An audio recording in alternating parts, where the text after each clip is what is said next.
There you. Ding ding ding. Yeah. Yeah. So what is so basically it's in what we call an experimental pop-up city. So the core idea is to bring together 200 people from a combination of a couple of different spaces. A lot of Ethereum people, a lot of people interested in either longevity or other kind of branches of biotech. Some people from synthetic biology, some COVID researchers. Also, people just interested in the topics of new forms of governance in general. And some people from the Vienna rationality community, and there's like a longer list. And basically bring people together to just hang in one place for 2 months and basically see what happens after that, right? I think that the core idea here is that there's been a lot of excitement around this idea of creating new cities or creating new societies, or like bringing online communities offline and similar kinds of ideas. And a lot of people have written about this from different angles, and the goal is to try to make a version of that tries to really bring the conversation from just very abstract discussion into reality, and try to see what is a concrete implementation of that, and like what would that actually look like in the real world, just to help build more knowledge about where it makes sense to go from there. And so we've done hacker houses before. Hacker houses often last many years, but they only have up to 10 or 20 people. We've done conferences before. Conferences have thousands of people, but they only last a week. And so the idea is to try to push a little bit further in both directions, right? And have 200 people actually staying for 2 months.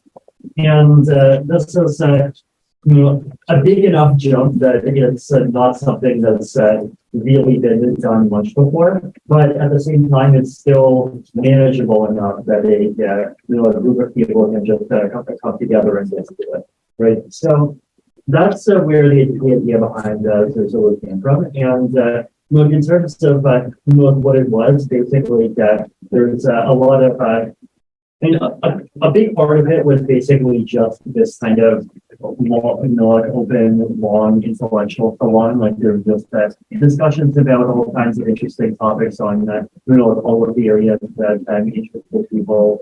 A lot of a kind of pollination between people who came from different directions, but also a lot of trying to actually put the different ideas into practice, right? So Zupass was one big example. On the outside, there were a lot of things that try to intentionally make it easier to have a healthy lifestyle, including exercise, including food, but also including things like taking personalized measurements and some more advanced things.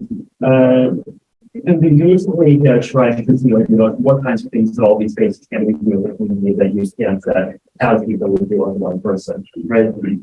So that was the core, and the 2 months actually came and actually that happened, and people generally had a good time in Montenegro. And now there's actually multiple spin-offs of this are happening in various places, and we're looking forward to seeing what the whole concept turns into.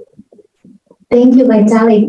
I was in Zulu, invited to go to Zulu too. It was April and May, I think starting with end of March in Montenegro. And there were 200 of us, like Vitalik said, co-live, and then we co-work, and we created a lot of different matches together, projects, and software, and so on.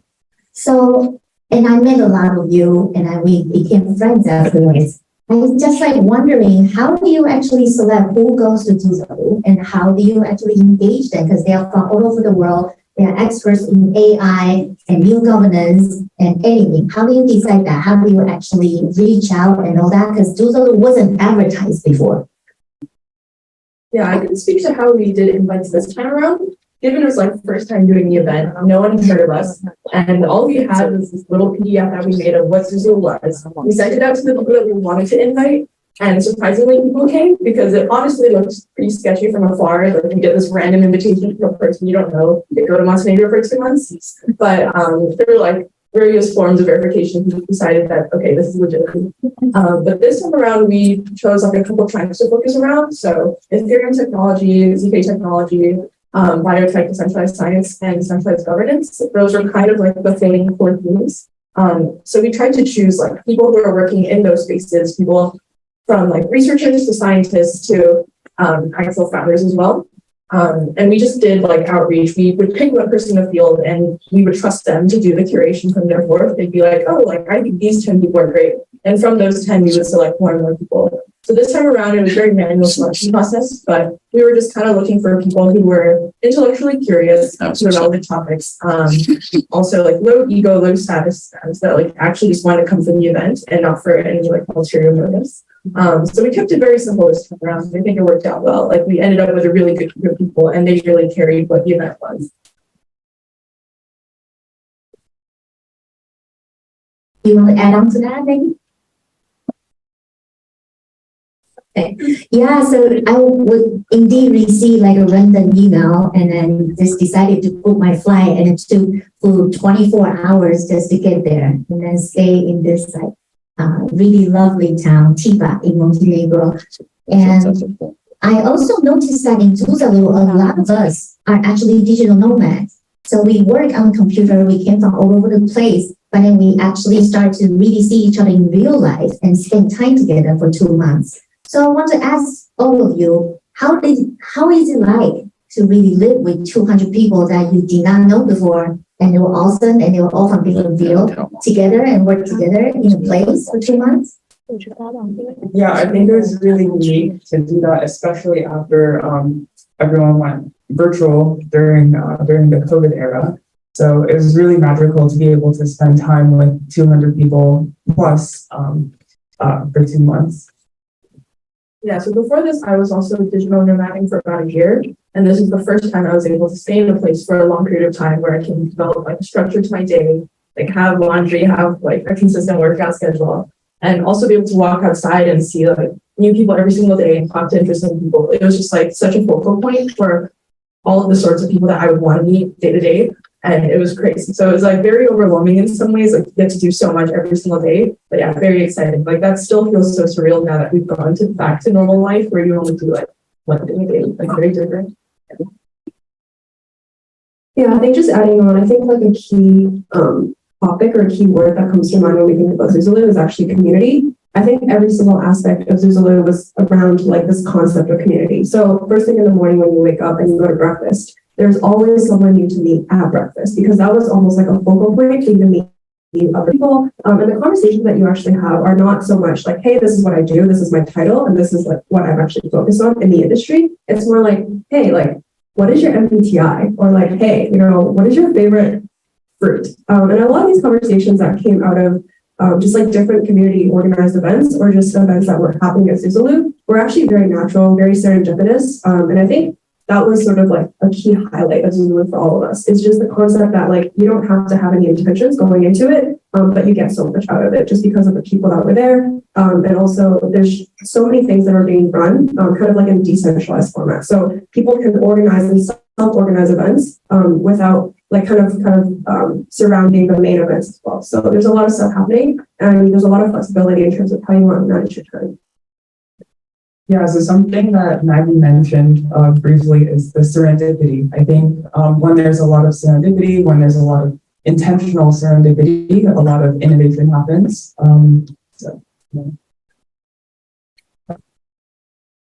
Yes, I did feel that. So in short, to me, then it sounds like Zuzalo is 200 really smart, curious, intellectually curious people from all over the world coming to a very remote place in a country that most people did not hear about before and live there for 2 months and bring impact to the country and dig out on all the selected topics, EKP, AI, communities, and all that. So, and then the products happens and all these things, amazing things happen. So, I was also curious, how did you guys decide on the topics of Zuzulu? I understand that Zuzulu is a fairly decentralized community. Everybody can like decide on topic, but how did you decide the 4 topics for each week? Yeah, well, so I think the way that this started was that there were like a couple of these major themes where I think part of it is just like ultimately, we're Ethereum people, and so Ethereum is going to be in the center. And then, I mean, things like bio and like interested governance, like they just have a pretty high overlap with that space, but are also a somewhat different group. But then from there, it started off being a couple of sort of officially designated like weeks or targeted to particular events, but then people just started coming in and they started like expanding and creating parts of their own schedule, and then sort of fruitionally slowly expanding from there. I see. Sounds amazing because I was there too. I experienced that. And so in April and May, when we were in Montenegro, we really did create a lot of things. I'm also wondering what kind of impact had Zuzulu brought to Montenegro, the benefits and all these things. And maybe Vitalik can share. I mean, first of all, it's that it brought 200 people to a resort during a time when it would have otherwise been empty. So it contributed to the economy in a way that just that just otherwise would not have existed. And I think for some of the people in the restaurant, it was a trading opportunity that would have otherwise been less paid and a lot more boring for them. And so there's like that basic added value, but there were some kind of longer lasting connections I think that were made between the social community and different people in Montenegro. There were some Montenegrins who actively participated in Zuzulu, and some like locally focused AI and like other applications that got made. There was some interactions with local university students and interactions with the local government, and because the local governments have been interested in being crypto friendly already, and so they were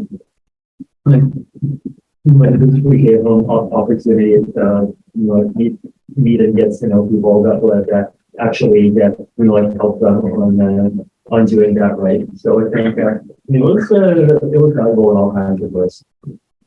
Yeah, I also know that after just 2 months of Zuzulu in Montenegro, the entire country's GDP increased, and the country started to implement a lot of digital projects, between the Census one and CDBC and all that afterwards. So it did bring a lot of impact, positive impact to the country. So since we're in Palau, and I know that we had discussed this, if we want to do a Zuzulu in Palau, operationally, what do each of you perceive or think that you need from Palau, and what Palau needs to provide to have Zuzulu to be operationally functional here? I guess from like a base layer of operations, we had 200 people come to our event as residents, and over 1,000 people came last time as visitors. So there just needs to be enough space to accommodate everyone, enough food. And one of like the key things we want to do at Zuzulu is build in convenience layers for healthy living. So having like a lot of food options, having healthy food options be available to this many people is kind of a stress infrastructurally. So yes, finding a venue. So when we go like location scouting, we have such a long list of things that we want to hit, which is like how many restaurants are there in the vicinity? Is there nature in the area? Which of course Palau is beautiful for. Is it price reasonable? Because we try to keep this more like affordable for people to attend and not have price be a barrier. That might be hard for somewhere like Palau where flights are more expensive, and so is possibly accommodation. But those are all things that we can find workarounds for. But yeah, I think that was like the only concerns we have operationally is perhaps there isn't enough like infrastructure to meet the scale of all things that we do. I think outside of that, like it has like very unique culture. We usually come here as relatively remote, which is both like a good thing and a bad thing. Like that way, even when our event gets out, there won't be a ton of people crashing and security won't be as much of an issue. So yeah, I think Palau is like a potentially interesting place we can consider as a potential next Zuzulu location. I think something that's also very unique about where Zuzulu was this time is that, like Nicole mentioned, it was sort of in a remote area, but also close enough to like other small towns that residents could go to on the weekends. So I think Palau, I think like if we do Zulu in Palau, I think something that's really important to consider is just like the privacy, the security, and also just like a good balance between like allowing people to really just focus on their work, but also a mix of like having other activities that could be done on the weekends, but not overcrowded so much that it becomes sort of like another exact city. I think that was like the point, is to not have it become in a big city or have it become something that is like exact replica of like a city. It was more of like our own smaller village that we could really be able to curate the culture of like what the Zulu experience looks like. So I think that's something that's really important for sure. One thing to note is that Zulu is it's an experiment, right? So just because like there were certain parameters to the first Zulu, it doesn't mean the second or future Zulus have to be exactly like that. So when it comes to size, when it comes to the topics, when it comes to a lot of the more detailed things, I think it's more of a collaboration with like the Zulu organizers and local community, rather than just like something that has to be repeated over and over again. Yeah, that's a very good point. Zulu is an ongoing evolution of a decentralized efforts. And even though in the first Zulu was a success and a lot of people want to repeat that, but I can see that the Zulu can be just go to all kinds of places and in unimaginable style. So to each one of you, made you, actually, Vitalik didn't share last night. What is Zulu to you? And what do you see Zulu become in the future, in the next step? Using one sentence to describe what is Zulu to you. That's difficult because I think one of the takeaways from the first one is kind of I don't know, in the sense that like the form factor of 200 people actually staying there for 2 months and like being an experiment seems to be really successful. But at least like for me, a big part of it in the beginning was like you basically use that as a stepping stone and to try to get more insight into what actually makes it more sense. And that's like right now the answer still feels unclear. Like it feels like it was the start of the experimentation and not the end. So maybe that is the answer for this. Yeah, I don't know how easy it is to do this in one sentence, but I'll try to keep it short. I think Zulu is a really unique like breeding destination of just like all sorts of talent. So I think it doesn't really matter like what you come from, what your previous experience is, and what your starting point is. I think when you come to Zulu, you could be like, it could be a restart. It could be like the blankest version of yourself. You can bring in previous experiences if you want to, but I think it's really like a starting point, like Vitalik said, for a lot of different opportunities and a lot of things that you want to do. And it's like a place where you can really explore different things and be kind of like strategically positioned in a place to actually do those things, or even think about things that you maybe never thought about before. I think Zulu is very different to everyone. What Zulu is to me was a very unique social structure where I could facilitate this lifelong learning. Like I could explore and discover new things all the time and consistently talk to new people about things I've never thought of before. And it's also an amazing place to develop very strong bonds and personal relationships. This is the best place I've had outside of school to just make new friends. I think it's very unique and yeah, it's hard to describe, and I think it'll constantly change. Yeah, for me, I think they already covered everything I wanted to say. But in addition, I wanted to say that it felt ephemeral yet permanent, right? A lot of the like we knew that at the end of 2 months, most people were going to leave and go across the world everywhere. But at the same time, a lot of the bonds felt very permanent. Like a lot of the people I met there, a lot of the connections.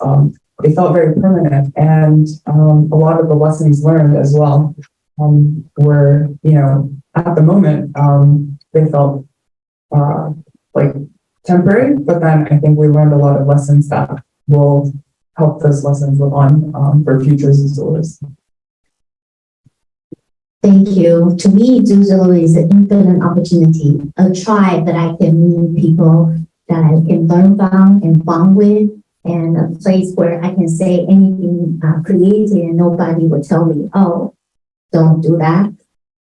People instead will say, let's try it. Sounds good. And I love the decentralization of that too. So, Oh, I wanted to add one more thing. I think it was a very awesome experiment where digital governance and digital communities interact with physical communities and how to collaborate between those two. that's a very, very good point. Because Tuvalu was a collection of digital nomad in a physical space together. So before we answer some questions from the audience, I have last fun question to ask everyone. What's your MBTI? I'm ENFP. INTJ. Yes, I'm ESFP, like very E, but for the other three, I'm very much in the middle. I'm INFJ. And INC and then the JVs working back and forth. Well, thank you. So now we would like to ask some questions from the audience. I apologize that I may not see you when you raise your hand, but other people can.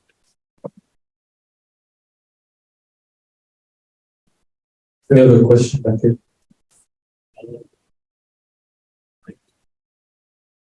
Hello, I'm a student at Mizzenti High School. And my question is, what was the age range of the people there?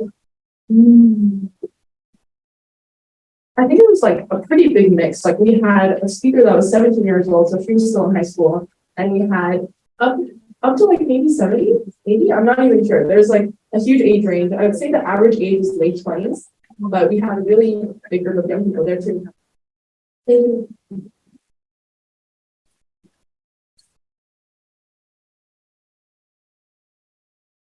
So if Suzalu is to come to Palau, what would you, Palauians like to see that we do or interact with? What would you like to learn or see happening from Suzalu? We have a question from Senator. Wondering if Suzalu is as a vow.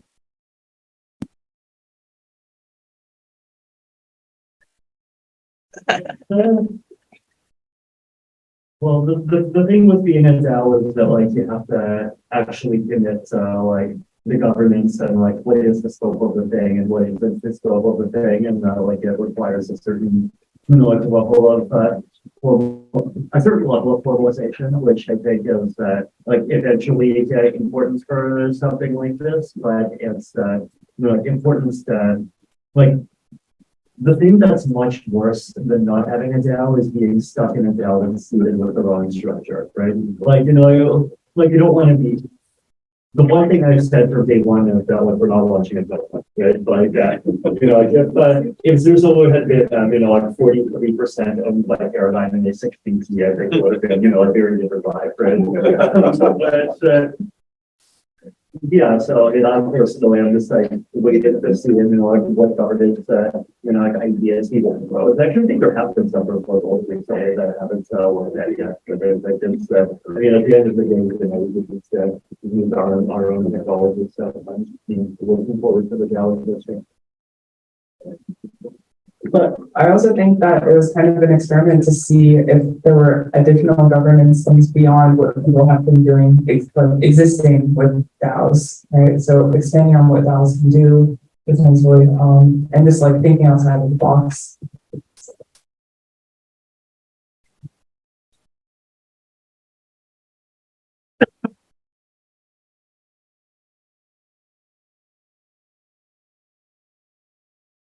Thank you all. Thank you all for coming.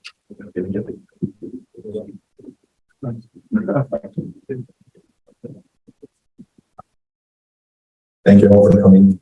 Speaking this morning, on the concept of Suzalu, I'm very ignorant to it, but could it potentially become something like, how we have digital nomads where people go from space to space? Could this become a digital city? Nomadic city, a digital nomadic city that moves from place to place, or do you envision it staying where your experimental location was? We talk about Palau now as perhaps being a location for Suzalu per se, or would it be something in your mind where other places could construct something similar and then they establish a sister city partnership in a sense. Like, for example, instead of being like Upolu for Palau, for instance, Upolu for CNI, and then they all have some type of similarities but differences, and then they all coordinate together. What structure did you have in mind at this early stage with Susan? And it's such a unique and interesting comment. I just like congratulate you guys on the brainchild behind this concept. Yeah, it's interesting. I mean, actually, yeah, because a lot of like historical and nomadic societies and tribes did move together as groups, right? Like you'd have groups of, roughly like Denmark number size, like 100 or 200 people that move around between different places together. And there's a lot to that model, right? Like, you have novelty on your physical location, but you still, like keep your relationships across your life. I think for this, it's, as we people like to say, it's still early days, and lots of things going forward are possible. So, things like this may well end up happening. And I mean, the other thing is that, you don't need permission from any of us to start, approval or so, if you want to, you just, start this on your own, you're welcome to do that too. Awesome. Yeah, I definitely think we don't want to own the trademark, and we've been very encouraging, of course, like we want people to spin out. So, in the future, it could look like that there's 10 different ongoing Zuzalos at the same time under different names.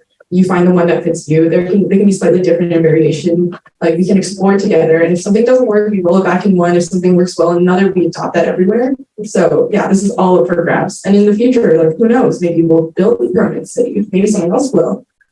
So yeah, I think it's read on for more information. No spoilers now.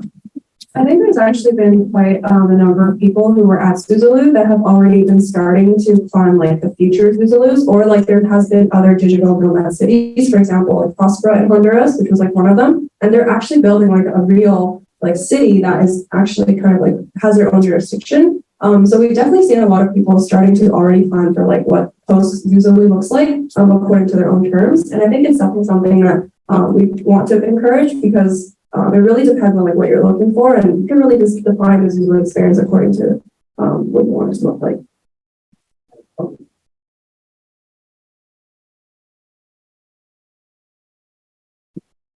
Thank you. Have you heard of Satoshi Island? It was incorporated as a DAO in the Marshall Islands, and it's actually physically located in the Solomon Islands. And I think they're doing the same thing as far as building this island that they bought for digital nomads to go and do all these things that they're doing. So in the Marshalls, we lead the world in registering DAOs, and we're open for non-profit DAOs and also for-profit DAOs. And we've actually introduced legislation, and we've recognized, I think, close to 100 DAOs right now to register in the Marshalls, and one of them is actually Satoshi Island. Thank you.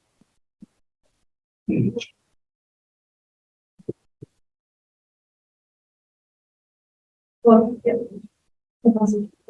I haven't heard of Suji Island before, but that's very cool.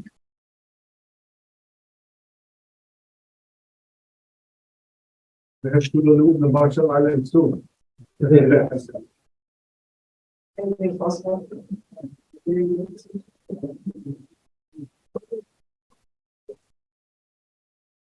All right, thank you. Is that all? No, I guess next, not only we're having Palau, we will also probably move to Marshalls. So thank you, everyone. And I hope to continue this conversation. And at this trip, we will then explore possibilities and feasibilities of enabling this digital nomad tribe here and make Palau as one of the homes for many of us. Also, another thing, not only there are Zuzalo members on stage, there are also a lot of Zuzalo members in the invited speakers down there. So you can just talk to a lot of the Web3 people here. Actually, many of them are Zuzalo contributors. Okay, so.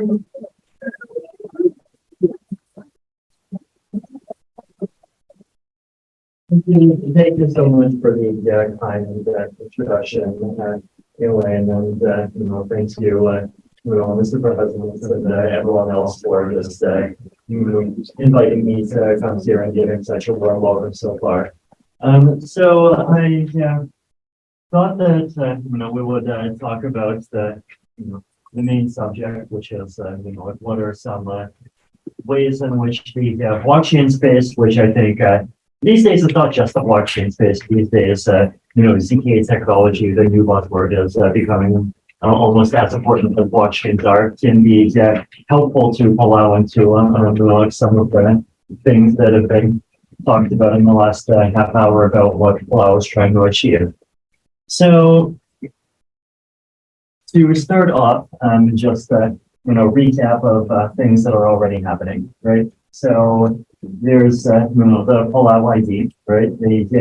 So digital residency, which is this is something that more and more countries are really starting to look into, which I think is a very positive trend, right? So I, as was mentioned, I have one of these Palau IDs myself. It's actually right over here. You can look at it. But it's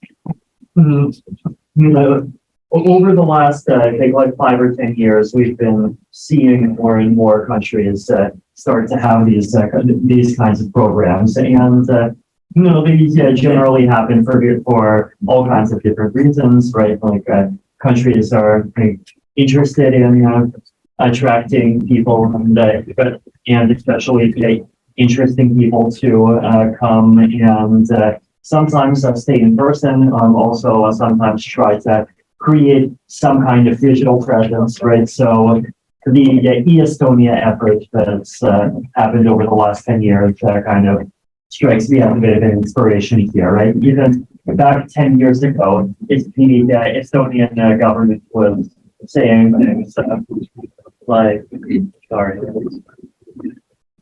saying things. I apologize. There we go. Saying things like talking about how the future of nations is that they cannot just be physical nations, they also need to be digital nations, and really trying to explore the question of like, what would it look like for Estonia to become a digital nation, right? And so they offered this digital residency program where anyone around the world could apply, could become a digital resident, and digital residents could do all kinds of things, right? You could open a bank account. If you are also physically Estonian, you could use digital residency certificates to vote. There's start a company, I think, was another one that's possible. Just all kinds of services, right? And this actually provided all kinds of value to many kinds of people in the world, right? Like there's a lot of people for whom it was just a very easy and accessible path just to do things like set up businesses that are inside of the EU, right? And it's empowered a lot of people around the world whose home countries either had weaker infrastructure or had repressed governments or all kinds of things, and they just gave them a new opportunity to thrive. So I think there's a lot of value in these kinds of programs. There's also a lot of value in just giving people more options in terms of physical residency. There's an increasing number of nomads. There's an increasing number of people who are thinking about taking a more active choice in which country they live and base themselves, and sometimes even settle in for the long term. Like sometimes by choice and sometimes out of necessity, unfortunately. But in either case, it's very valuable to just have there be countries around the world that give people more options. And so I think these things are valuable. But the other interesting thing that distinguishes the Palau program, of course, is the blockchain component, right? It's not just a card; it's an NFT on chain. It's you can digitally prove that you have one. And being on chain is nice because it gives, for a lot of reasons, but one of them is that it gives you the ability to interface with the rest of the on-chain Ethereum ecosystem, right? So if you have other kinds of Ethereum applications that you need to need some way to verify that someone is a unique person, that needs some way to verify to what extent a particular person can be trusted. Many different kinds of applications, they can just directly immediately plug into something like this, right? So I think this is valuable, and Look, I think, especially in the age of AI that's getting more powerful and very quickly over the next couple of decades, one of the many things that's really valuable to have is just more different and effective ways for people to prove that they're actually people, right? Like 10 years ago, you could prove that you're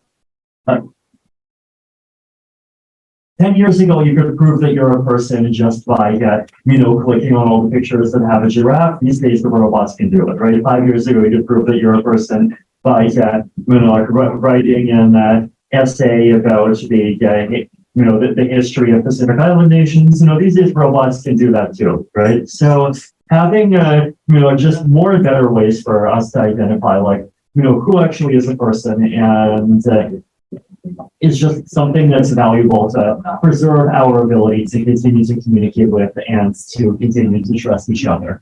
So that's something that I think is one of the big reasons why specifically having these kinds of digital things is useful, right? And if it's just because it's tied directly into the Ethereum ecosystem, these are just digital proofs that become very easy to use, right? In addition to just proofs of who you are, also, things like this can be made useful as a second factor for authentication, to authenticate yourself, right? To actually be able to log in and to be able to verify that it's still you that's in control of the account. So this is actually one of the things that I might recommend for the future is to actually, add a hardware chip into the card, right? And make the card itself capable of signing things. This is something that, cards in Japan can do. Taiwan is, has a, digital citizen certificate, can do these kinds of things. So this, another thing that's valuable, right? But the fact that this exists, I think, is really important. Also stablecoin. Stablecoins are, I think, something that can be very great and very valuable. I think it's good to have more options for people to have payments. It's good for people to be able to continue to transact with each other without relying on a centralized intermediary. It's good for even from a just sovereignty perspective for people to be able to digitally interact with each other without having to rely on infrastructure where all of it is controlled by maybe 3 different companies that are based in the same other country. It's valuable for people to have something that's just very steady and just guaranteed to be there. I think 20 years ago, the gold standard was for something to be guaranteed to be there, it needed to be physical, right? And I think there's, still value in physical things, but the quality of the internet is really getting better and better, right? And there's more and more redundancy in internet connections. There's, you got the cables and the satellites. And so I think being able to actually build off of and leverage that is really valuable as well, right? But these are things that are happening now, right? So what could happen? I think there's 2 major directions that Palau can look in. And the first direction is just Palau as physical and or virtual base for blockchain projects. And the second is technology use inside of Palau infrastructure. This could mean government, this could also be commercial, right? This could also just mean customer and merchant adoption. It could mean all kinds of things, right? And I think another part of this here is education, right? So helping the local people, get into the technology sector is always something that's valuable, but there's a limit to how much, things like university programs can help, right? I think for learning to really be effective, it needs to be hands-on, there needs to actually be opportunities for people to participate in things directly.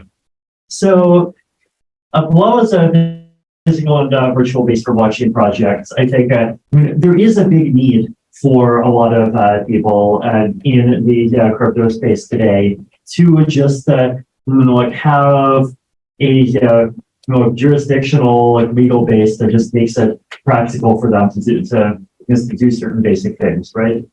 So DAOs are one of the interesting trends that is happening recently, right? Projects are interested in setting themselves up in a way that's decentralized and a way that allows the community to participate in maintaining the project, governing the project, and these kinds of things. But the frameworks for allowing these kinds of, completely virtual, completely on the blockchain entities to like actually interact with other things that already exist in the physical economy are not yet very strong, right? And there are a lot of models for legal frameworks that can improve on this, right? So there is the Wyoming DAO law, there is the token law in Liechtenstein, which is also, it's pretty powerful. It allows you to basically put legal rights into tokens and into on-chain assets that could be tradable. And that's something that's usable for DAOs as well, because DAOs have on-chain addresses and they can hold tokens. Interaction with the real world economy in other kinds of ways, right? So there's a lot of ongoing interest in projects that are trying to tokenize real world assets, to things like fractionalizing existing real world assets, create more links between the on-chain world and the off-chain world that go beyond like just a stable coin. And so this is again something that I think a lot of projects are really looking for places where they can effectively do this. There's a lot of other categories as well. Like there's just launching tokens is one of those things that's where like there aren't really very good alternatives, and it's the sort of thing that's like hard, and ironically it does not get less hard if you're more scammy. Like I think you can argue that it's if you're more scammy, it gets less hard, unfortunately, right? So like this is one of those things where like it's not even just like a trade-off between protecting against scams and giving people more options. It's like there are opportunities to improve on both that really at the same time that haven't really been claimed yet, right? So I think there's opportunities to innovate in all of these. Palau is a physical base, and so as I mentioned, there's a growing number of individual digital nomads from all around the world. So it's I think maybe 10 years ago, people were maybe coming from the United States and other Western countries, but it's increasingly turning into a global phenomenon. People coming from anywhere, going to anywhere. Increasingly remote teams. Remote teams, this is something that's like very strong, especially in the crypto space and definitely in the Ethereum community in particular, right? So if you think about like any other tech space, like if you look at AI, for example, like what city in the world is the global capital of AI? Right? You can show it. There's an easy answer. Right. Okay. Now, what city is the global capital of crypto? Right, exactly. The shrug is the correct answer, right? If you look at Ethereum's history itself, right, the project was first publicly launched at a Bitcoin event in Miami. A lot of the initial development happened by developers that were based in Berlin. The Ethereum Foundation was legally based in Switzerland. The big parts of the development team are also based in Romania. There are client teams that are based in Australia. There's a growing number of researchers that's based in Taiwan, right? And Ethereum Foundation also has a base in Singapore. So it's just like literally everywhere, right? And like there isn't even within the United States, so actually the closest thing the Ethereum Foundation has to an office is actually in Denver, right? So it's a very distributed thing, and I think there's this unique culture that's emerged in the space of like really going all in and embracing this, right? And that's there's frequent, gatherings, retreats, and events, and at the same time, people are free to attend as many of these as they want, and otherwise, live wherever they want to get work done. And this is something that has really empowered a lot of people to participate in a way that is much more difficult in pretty much any other industry. So, as a place for people to come and stay longer term, and not even just people as individuals, but even entire teams this is something that I think is very possible to try to encourage more of. And in terms of like practical advice for how to make this happen, I mean, honestly, the simplest answer is like the boring thing: have more direct flights. So direct to Singapore is great, but like add a couple more and make them more frequent, and I think that's already solves a big part of the problem. So I think there's a good opportunities for Palau to participate in both of these.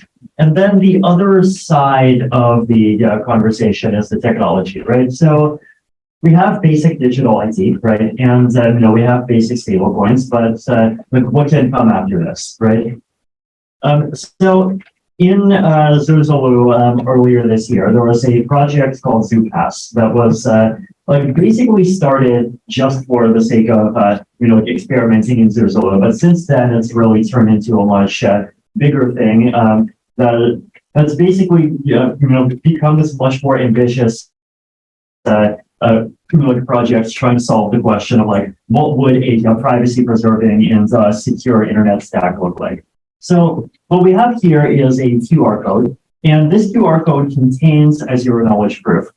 And the zero knowledge proof proves that I am a Zuzulu resident without revealing which one I am, right? So there's a set of about 700 people that are able to generate these QR codes, but when this QR code reveals nothing more that I am one of these 700 people. There's also a digital version of this, so this is a phone app, and you can use it to sign into other internet services. And when you do that, you're again proving that you're a resident without revealing which one you are. And the system also basically generates a random ID for you. So if you sign in twice, you still get the same ID, right? So what this means is you can do things like make a ZK voting system. This also existed. It's called Zoopoll, zoopoll.org. It's still usable, right? And that basically lets you do privacy preserving and secure voting just entirely based on top of this stack. So this sort of thing is powerful. It's powerful for a lot of different things. And I think there's a big set of things that this sort of thing can be expanded into that really go beyond like just this basic use case, right? So one of the features of ZooPass that was added kind of later on, closer to the end of Zuzulu, was this thing that they call stamps. So if anyone here is, an Ethereum person, they're familiar with POPE, the proof of attendance protocol. This is basically that, but in zero knowledge, right? So you can get stamps that attest that you participated in specific events, that you were like contributed to particular things, prove that you have certain skills, all kinds of things. And these stamps are part of your wallet, but like the world doesn't see what stamps you have by default, right? If you want to prove specific things, you can. If you want to prove some calculation over the things that you have, you can, right? And this is something that is useful for, I think, all kinds of things, right? It's useful for credit, for example, just as a way for people to track evidence about like things that in their personal histories that prove that they're trustworthy in a certain sense. And potentially you could imagine an ecosystem where people use these things to apply for loans, and you're able to like really benefit from a much richer amount of information about yourself that would really incorporate a lot of often even less formal things that don't show up in university degrees, for example, and do things in a way that preserves more privacy, right? So this is valuable, I think, and this is something that even existing digital IT systems can go and incorporate the technology, and I think there's a lot of value in trying to go in this direction.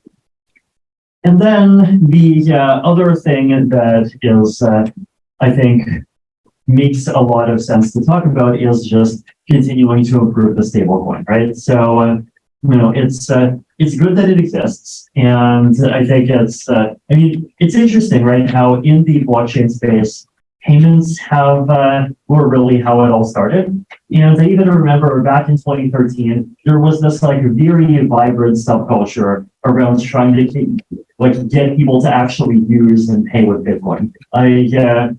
There was this person in Berlin. His name was Jr.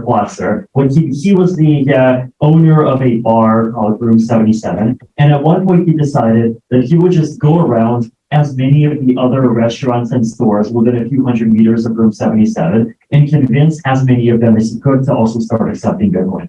And he actually did. And there was this district called the Bitcoin Keats that got created as a result. And there are like over a dozen different restaurants and stores that could take Bitcoin. And like I remember visiting Berlin and just staying in that region. I was able to use Bitcoin to like actually pay for a bunch of things. And I mean, back then, I think the pitch for Bitcoin was basically that it had lower fees. And, it's not PayPal. You don't have to pay 30 cents and 3% for every transaction. But the challenge is, of course, that, since then fees went up and that basically ended up really killing this movement, right? Now, the good news is that now it's 2023 and we have, all kinds of rapidly maturing, actually scalable and actually cheap payment systems. There's layer 2s, you have layer 3s, there's like state channel technology. On the Bitcoin side, you have Lightning, there's even payment focused rollups, things like Bluebrain that have been like extremely cheap ways of paying people for years now. So there's a lot of these different things that are actually really possible. And the value that you get is that you get a very resilient payment system that can avoid depending on a centralized actor, just for people to continue to be able to make payments and have access to their money.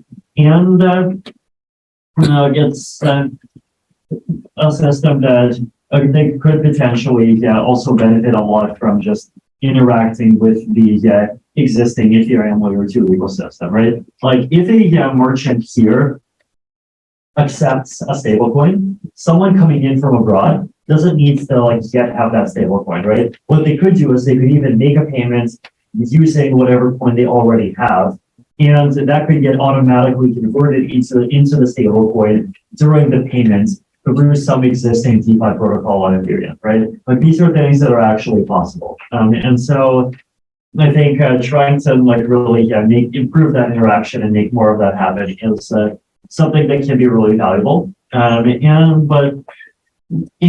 at the same time, you still need to do some more work on improving ease of use as this becomes more high stakes. Improving security is also more important, right? While a system is like a test and while it's fairly low stakes, it's okay if everything depends on an 80-digit number that's stored in your computer, but at some point you want to try to actually move beyond that, right? So there's a lot of technical work that can be done, but the good news is that there's this entire ecosystem that's continuing to do basically the exact same kind of work, right? And so there's a lot of things that you can really leverage and build off of, right? And I think that's probably the conclusion that I want to end with, right? Is that I think this technology has a lot of value in creating systems that are open and where you can see what's going on the inside. You can see what are the rules and be sure that the rules of the system are being followed, and give people the ability to individually go and check that if they say they made a payment, so that the payments actually happen. It's the technology that is completely open source. It's avoids being dependent on any kind of centralized actor. Not whether it's a corporation or any foreign country. But the other big benefit of this is I think the benefits that come from being able to plug into a global community. And the fact that there are all of these other people that are building these existing open tools that you can just plug in and use, right? And that's much more powerful than just having to build your own entire thing from scratch. And so I think this is one of the reasons why it's valuable to have events like this, right? To try to bring people here together with people from this, the global community and start, making these links happen. And I think a conversation today can turn into a really amazing, technical project a year from now, and a really awesome application that benefits thousands of people here 2 years from now. So thank you.